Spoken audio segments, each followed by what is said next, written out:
Yes, we created a new branch. Let's push this new branch into remote. So you can go to remote and see whatever we discussed till now will be available, right? So for the first time we are doing, so it is going to be a separate push command. Set upstream, okay, set upstream, right? So the icon,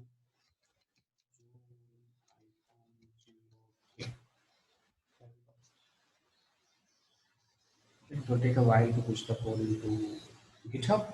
So once it's done, you see the branch will be available. You can clone it to get Zool Gateway, Eureka server, right? So everything will work. Refresh this. There should be new branch will be available here. So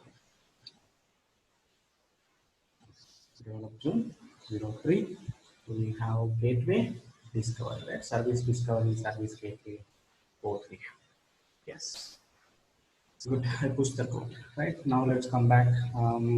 Yes. Whatever we do the changes, I will push it in this end of this page. Yes. Yeah. So today we're gonna discuss about client-side load balance. Right. So we already discussed about Zool Gateway. What does it do? So, Sunil, one question on the Joule gateway. Joule gateway is actually for load balancing, right? So, how does it do it, Sunil? What is the logic behind it? Like, first request is sent to 9051 and second request is sent to 9052. So, how is it round robin algorithm? Round robin. Okay. Yeah. Simple round robin algorithm. That's it. Oh, okay. Yeah, so it uses round robin algorithm to manage that. Okay. Yes. Okay. Today I will show something different. Okay, but this is not that much useful in the microservices. But if your requirement is something like that, where you don't want to install a load balancer, I mean, no separate Zool gateway, you want to manage it by using directly Eureka itself, right? You wanted to get that done by Eureka itself. For example, this is our Eureka server. Please be focused here. So let's understand why we need this, right? So we have Eureka server installed, and here we are running service 1 and service 2. Okay. Yes, this is my service 1. Okay, and this is our service 2. So we don't need a load balancer now because only one instance. So you can get discovery client.0, right? Discovery client.0, discovery client.0. So that is what we were doing it earlier. So if you are architecture is something like this, and we don't need right, we don't need Zool gateway, we don't need anything, right? So what we use discovery client. We use discovery client and get up 0 that will return service 1 instance 1, service 2 instance 1. So if your architecture is something like this, no gateway required, no other thing is required, right? Yes. So what we do use discovery client to manage it. But anyway, it's not good idea to do that. It's anyway not a good idea to use a discovery client, because in the real time we don't run one instance, right? We will run multiple instances, right? We will run multiple instances. So what should we do? We should like, for example, if you create one more instance, your discovery client will not work, right? So this is service 1. Yes, the second one also service 1 only, right? The second one also service 1 only, right? Let's do IP. This is again service 1 only, but it's going to be instance 2, right? So this is instance 2. Okay, so let me call it as I2, and this is instance 1. Yes. So one of the way is using the Zool gateway, and this Zool gateway is going to manage, right? So this is act like a Zool gateway, act like a load balancer, right? So this we already know. This is what is server side load balancer. But if you don't want to install Zool gateway and make the things complicated, right? But anyway, that we will do it in the real time. But if you don't want to do that, yes, right. So this is one of the way you can send it, and your Zool gateway will manage the dependencies. This we already discussed. There is nothing new, right? then what is something new here? If you don't want this Zool gateway and you want to Eureka to do the load balancing, yes, you can do, but that is going to be called client side load balancing, right? What it is called? Client side load balancing. So this client will talk to Eureka, and it does something, right? So we need to ask, can you please take care about load balancing? Hey Eureka, can you please manage the load balancing, right? So this is what is called client side load balancing, right? So client side load balancing. Okay, so it's pretty easy concept, not that much complicated, We use Eureka, and internally Eureka uses a concept called ribbon. Okay, Ribbon. So when you hear a word called ribbon, don't worry, it is just, okay, Eureka inbuilt load balancer to manage client side load balancing, right? So this is just a client side load balancer in Netflix technical stack. Okay, so anyway, this is inbuilt with Eureka. You no need to do anything, right? So but internal concept is called ribbon load balancer. It is also uses the same thing, round robin only, right? It's also uses same uh, same thing, right? So now let's go ahead and see where we are using Zool gateway, right? So Zool gateway URL, we are trying to use it from mobile client, right? So here we are to put the URLs. Yes, so we are sending the request to gateway. Gateway is managing the load balancing. So now what we will do, we will remove this. Okay, we will remove this. Do you remember on day one, I was trying to access it by service name. I said I will show later. Now it's the time I will show now. But do you remember that day, what we are trying to do? Day one. Yeah, mobile service you have given. Yes, mobile hyphen service. Okay, and it's going to be msk/mobile. So let the context part just simple mobile service, right? So HTTP mobile service and HTTP country service, because in the background I believe we already doing that, right? Country hyphen service. This is what we gave, right? This is what we gave on the um, this is what we gave on the uh, name, right? So this is what the name we given on the Eureka server, right? Yes. So we will use Eureka server service names, right? We will use Eureka server service name. So Eureka internally use ribbon to take care about load balance. Okay. So now let's move it back to service names. Yes. So I don't start gateway at all. Okay. I don't start gateway. I'll simply close it. Okay. I don't start load balancer at all. So for your better confirmation purpose, I will close that project. Okay. Fully. Yes. Now let's go to our client side code where we are creating the clients. Okay. We need to write a little bit code change. There is a slight code change is required. Yes, so here msk/mobiles, msk.country, mobile accessory we have.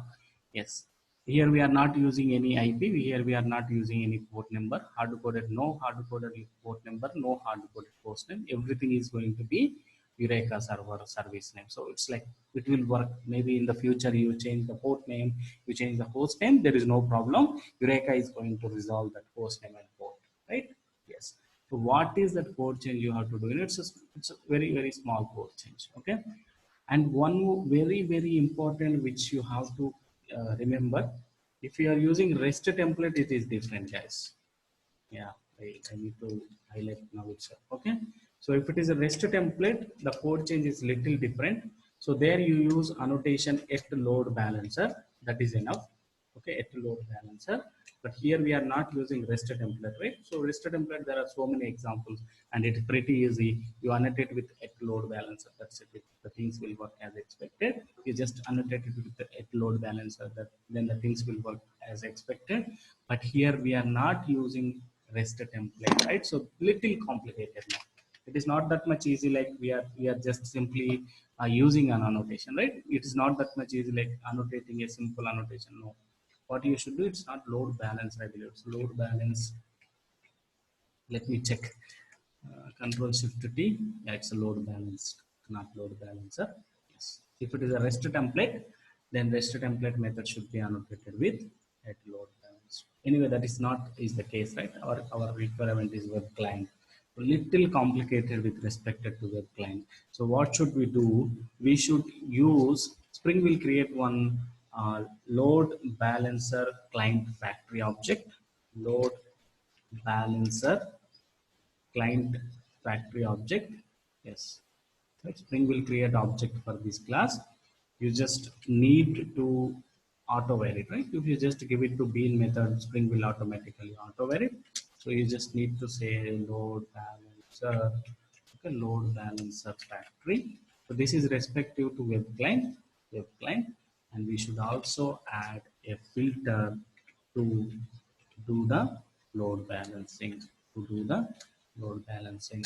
So if it is web client, you have to use new reactor reactor I think load balance. I don't remember that full name. Let's do control space. Yeah, load balancer exchange filter function, right? So this is what we need to use.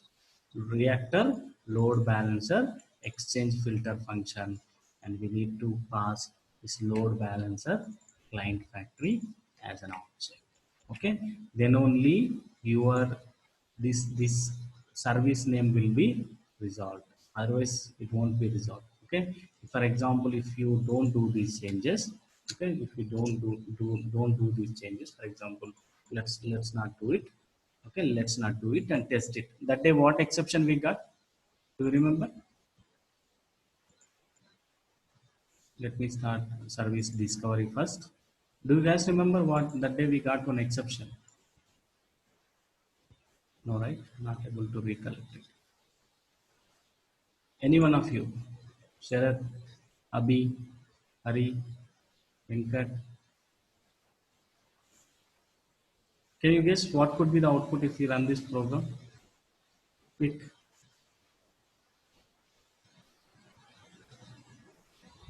Hello? I don't remember. Don't remember. But you can guess, right? Any idea? Service discovery is not. Service discovery is up, right? It's up. I started. Now I will start country, accessories, service. Okay, and mobile client also. And client service, I just want to start one service now. I don't want to start all instances. Later we will see. Yes, I'm going to start this for a country, accessory, client, and service. Let's start this for. You don't remember?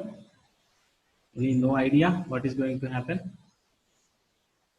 What exception we will get? Any idea? For sure, it's an exception. But what exception? Okay, I think I changed this one. Just save it. Hari, Abhi, Service not found. no. Quick. Come on. Before the server starting, you should say. Otherwise, you will see that in the console. Right? You will get unknown host exception. What exception you will get? Unknown host exception. Host not found, right? Unknown host exception. Yes. Okay. So your client is not started. If we go to client console, you see unknown host. Okay, let the services be registered on the Eureka. Once it registration done, we will start. Right? So country is up and running. Let's go to browser and type localhost 8761. This is our Eureka server. And so you see country service, mobile accessory also registered. Mobile service is about to register. It will take a few seconds.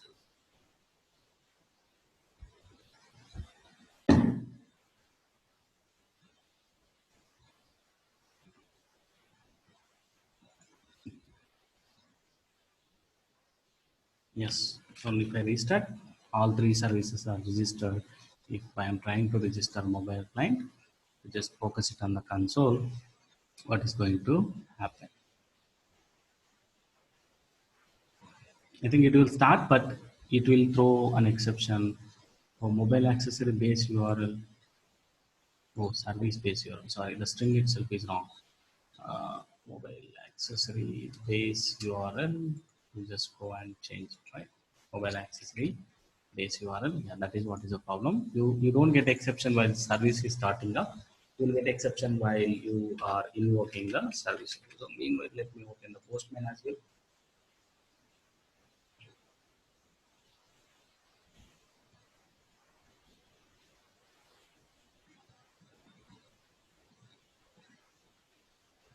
Where is my Postman went?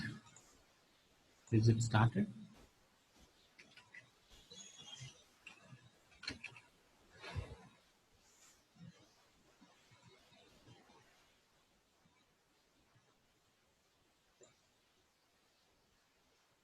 Yeah, it's about to start.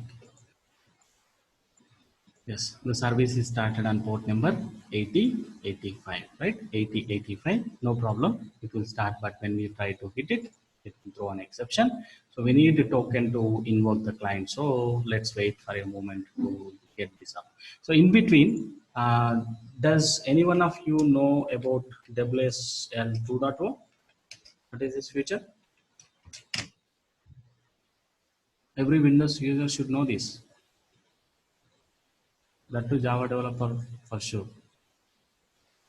Any idea? If not, if you are using Windows licensed version, then use WSL 2.0 to install Linux directly on your machine. You don't need any VMware. Okay, so this is new feature from Windows. So the WSL means Windows Services for Linux. Okay, it's inbuilt with OS, and you can install Ubuntu directly and on Linux machine, and you can directly run. You don't need any VMware. So you can play with the Docker instances pretty easily, right? Play with the Linux commands pretty easily. If you are interested to learn Linux from your Windows machine, so just do enable Windows WSL 2.0. Okay, so somehow my license got expired, so I'm not able to do it. You just try from your end. Okay, it's a simple feature from Windows, and it's very much useful the people who wants to learn about Docker and Linux commands, right? So don't waste time on doing VMware installation or cloud and all.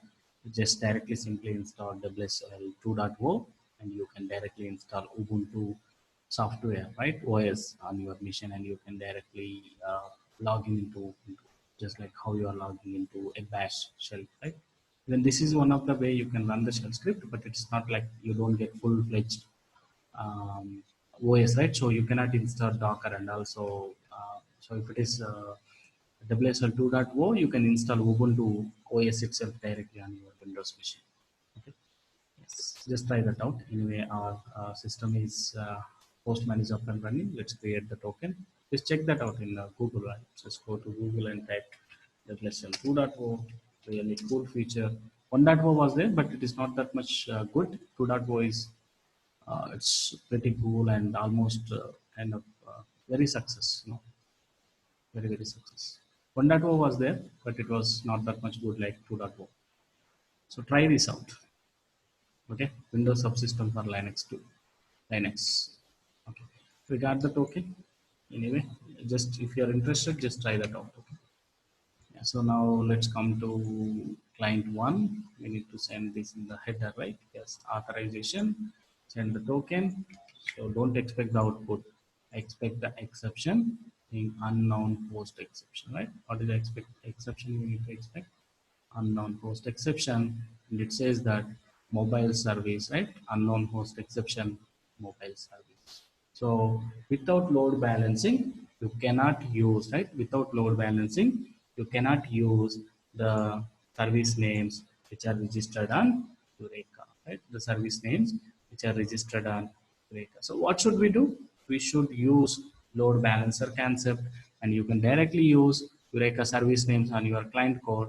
So you will not see any errors. Okay, you will not see any errors. What's up?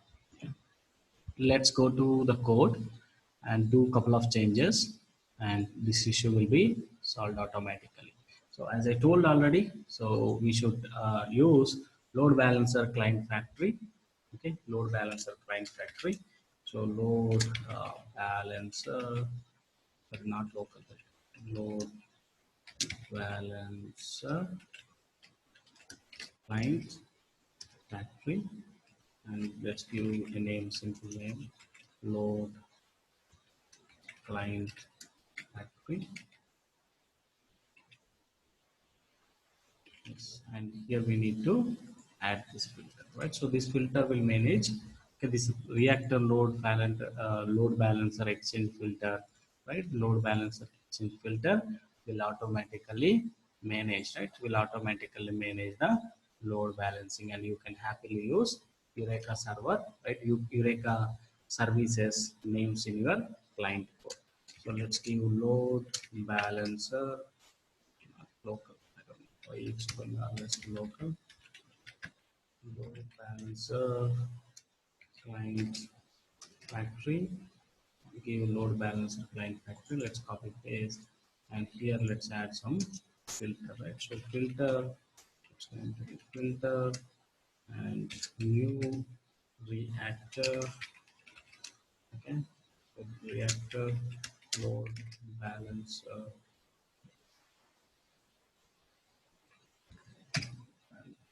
It's gonna start. Just a moment.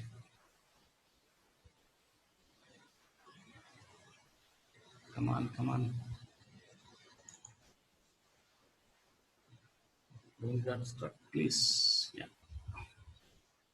Yeah. So here we need to give load balancer factory. I don't know why I all the time typing local host. Is always going to local. Right? So load balancer client factory. Yes. Come on.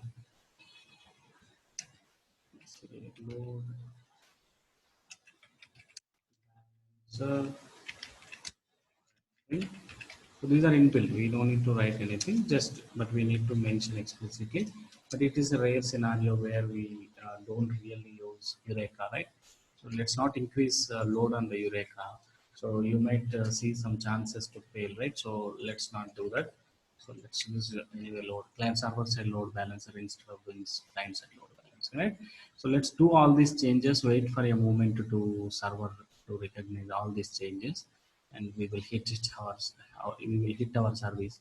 You see that that response is coming successfully from our Eureka with directly service name. So we are not hard coding any URLs, right? So look at the properties file. We are not hard coding any URLs. So now let's come back and go to Postman and send the request. You see that response is going to come fastly in compare with gateway, because gateway has to do some redirect, but that is what is the standard, right? Yeah, you see the response is coming. Yes. Now let's go to the next level. So what is the next level? Increasing the service instance counts, right? So let's go and increase the service instance count and see how it's going to respond, right? So we don't need to do anything, just spin up one more instance. That's it. What we are doing, no code changes, no server, no Eureka registration, no nothing we are doing. We are just simply spinning up one more instance of mobile service, right? So this is what is the scenario which we're going to see now, right? So we are spinning up one more instance, and you see that Eureka ribbon client will automatically manage the load balancing, right? Eureka ribbon will automatically as the load balancing. Wait for a moment to get the service registered with Eureka server.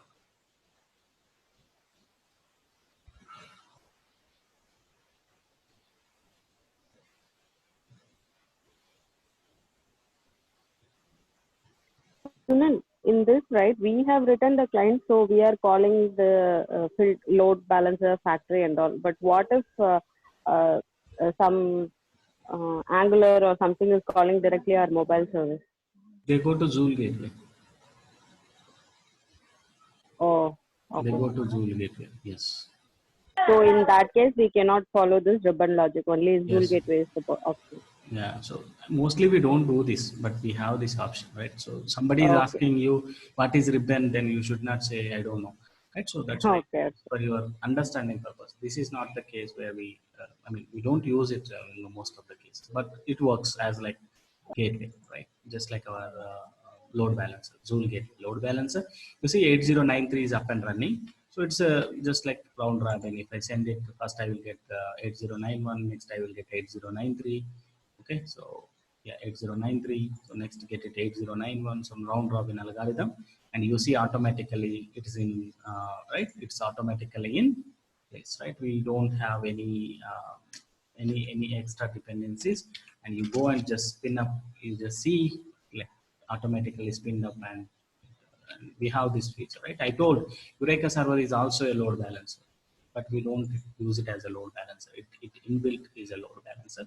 It internally use Ribbon client to manage that. So let me spin up one more instance. You see, it's the same output, right? And like let's kill one instance like 8091. You don't see any problem, right? So let's stop one instance. So you don't see programmatically there is no impact, right? Programmatically there is no impact. Just wait, refresh it, and you see only 108093, and you go and hit it, right? So managing the things like in a mostly like architectural way, right? How you want it, right? So whenever there is a load, spin up a new instance. When there is no load, just kill the instance. So application wise, there is no difference. You still get the same output. How we are getting different, right? So this is how the microservices should be managed, right? And this concept is called client-side load balancing. Do you see, right? I mean, if it is a REST template, it is pretty easy, but I don't want you to focus on the REST template because I showed the right documentation. REST template is just only the maintenance code, right? So going forward, don't use the REST template. Wherever it is possible, use web client. So that is the reason why I'm focusing too much on web client. So if it is a REST template, it's pretty easy. Just load balanced annotation. But it is web client, so we are doing like a little bit of code, and you don't want to worry about what host and what port the services are running. Eureka is going to resolve. Eureka will also do load balancing automatically, right? It internally use Ribbon client to take care of that part. It is inbuilt with Eureka, right? It inbuilt with Eureka, and whatever we are learning, it is just pure Netflix technical stack, right? It's pure Netflix technical stack. So when you go to other technical stack, you see the same thing. But anyway, I told already, these are all features are already there in Kubernetes, right? K8s. So that is much powerful than this. So mostly people use Kubernetes standards. You know, that is what. And Kubernetes is open source. Moreover, Kubernetes is open source, so we can use it for free of cost. But we need to be good, not good, strong in Linux. You know, Kubernetes is a very much tightly coupled with Linux, so you should know so many things like in Linux. Okay, so Linux networking, Linux commands, Linux architecture, kernel, file systems, right? So those things you should know. But for Java people, so this is pretty handy, pretty easy, and free of cost. Things are going to be pretty fast. And benefit is you can easily debug. You can easily get a better idea what's going wrong. You know, if is there any issue comes in a Kubernetes, it is not that much easy to debug. It's very difficult. Okay, but when it is coming to the this technical stack, right? So Spring technical stack, yes. So the things are pretty easy, but still it is not. People are not using that much anyway, right? Yes. So this is what is client side load balancing. Let me quickly check what else pending in our microservices discussions, right? So let me go to the material and index what we have. Let me quickly open it.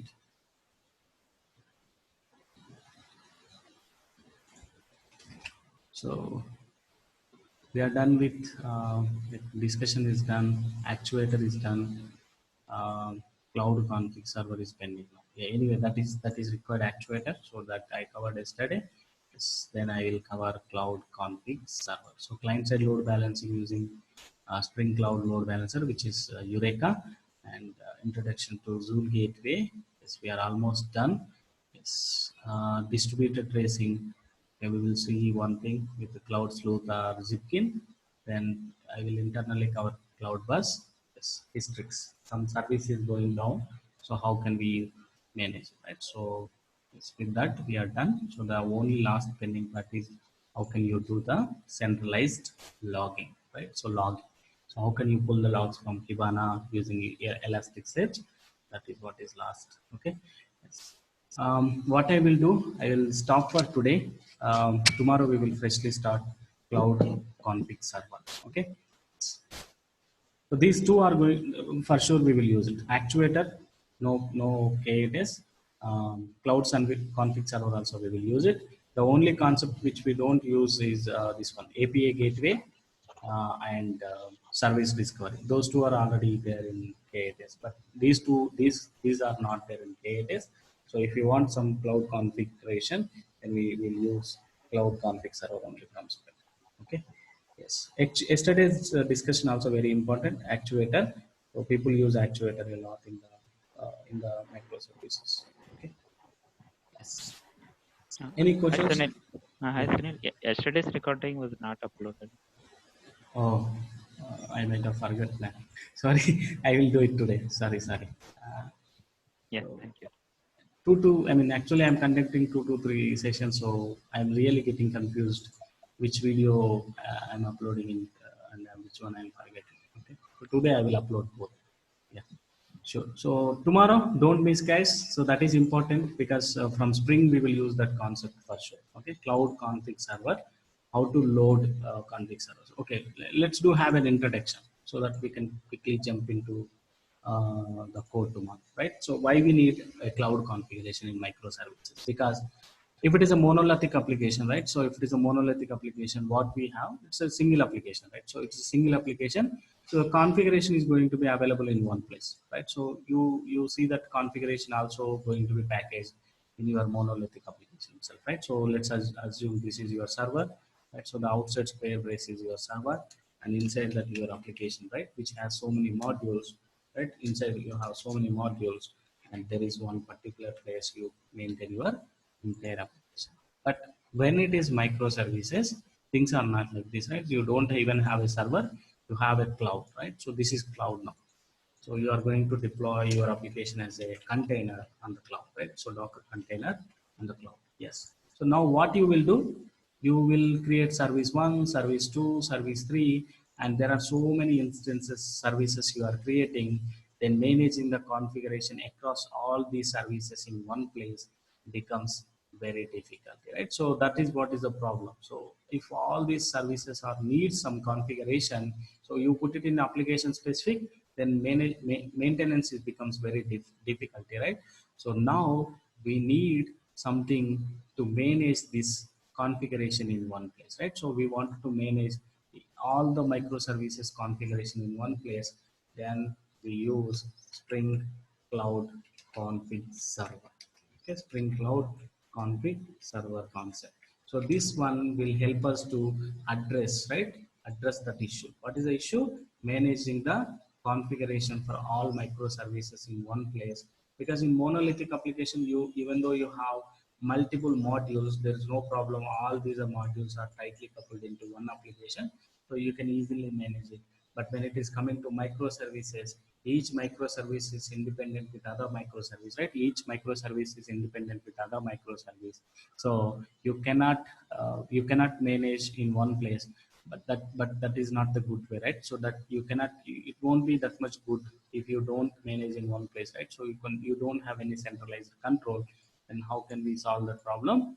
By using Spring Cloud Config Server. So by seeing one example, you can understand. So right now we are doing some configuration in each properties file. I will show you how to remove that from each properties file and create it one place to manage all the application configuration called Spring Cloud Config Server. Kubernetes doesn't have this feature.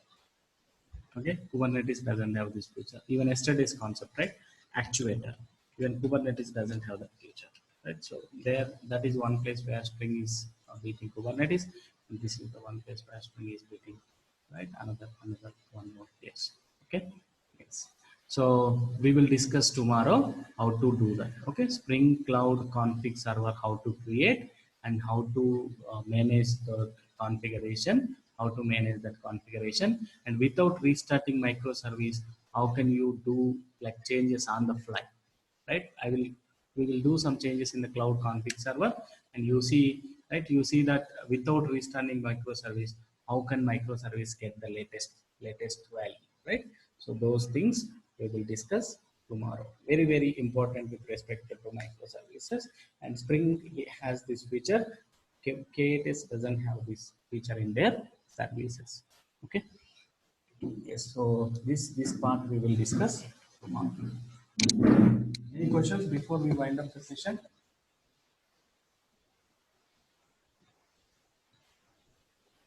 Because it will take 1.5 hour time, so I cannot complete in within 30 minutes. So let's freshly start tomorrow, and let's get it closed by tomorrow also. No, Sunil, we are good. Okay then. Yeah. Okay, Sunil. Yeah. Yeah. We will join tomorrow to discuss that cloud config server. I will upload the videos. Okay. Thank you all. Yeah. See you tomorrow. Bye. Thank you, Sunil. Thanks, Sunil. Bye.